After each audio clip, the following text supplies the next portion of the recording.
Very commonly, pet parents express frustration because they don't understand how they got here. They don't understand how their pet's behavior got so bad that they ended up at the veterinary psychiatrist's office. Well, there's a couple of ways, but one major way is through conditioned emotional responses. So, how does your pet's behavior go from bad to worse? Let's start with a little exercise. In a couple of seconds, I'm going to play a recording. Make sure you're in a quiet space. Close your eyes if you need to. Just listen and let the thoughts or emotions pop into your head. Ready? Let's go.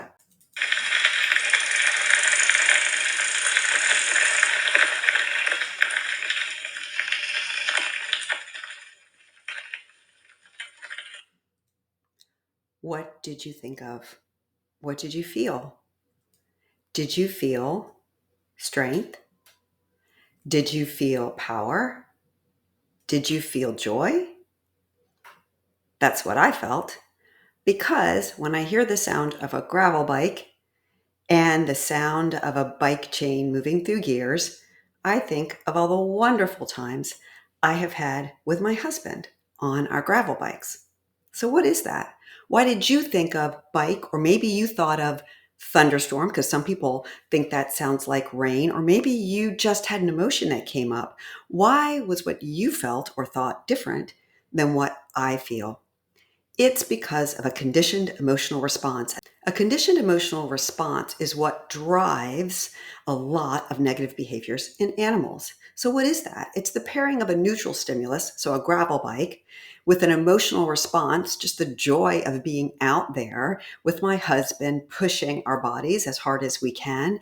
And then that becomes conditioned, where the thing, the bike, causes that response to occur even when I am not actually riding. So, how does this apply to your pet? Let's just use a couple of examples. First, thunderstorm phobia. Then we're going to look at separation anxiety, fear, and phobia.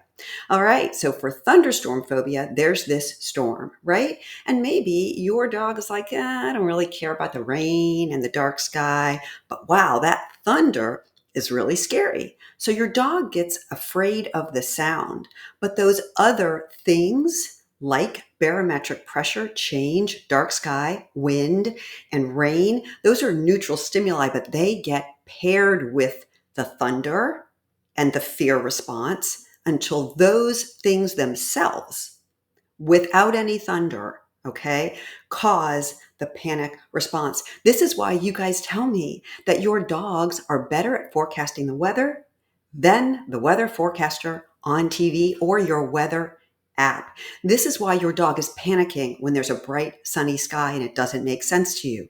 Conditioned emotional response. That also applies to separation anxiety, which we're calling now separation anxiety, fear, phobia. We got to change things up sometimes to keep it interesting. These pets may have an abnormal attachment, but now current research is suggesting that they actually probably don't have a hyper attachment, just that their attachment to the pet parent is a little bit off. Okay. Then, when you leave the house and your pet, cat or dog, experiences that panic is paired with your keys, your bag, your coffee mug, your scrubs you wear to work. And those cues then predict your departure, and your pet has a conditioned emotional response until those cues will actually cause the panic response itself.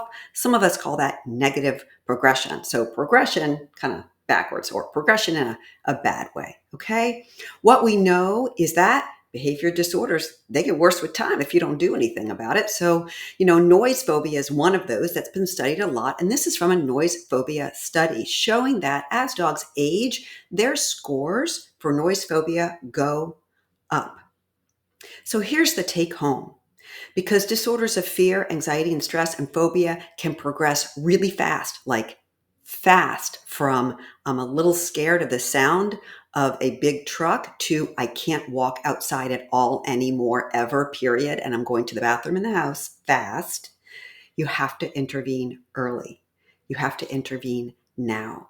If you think your pet is fearful, get to your vet, ask for help, ask for referral to a board certified veterinary behaviorist, but by all means, do not ignore it.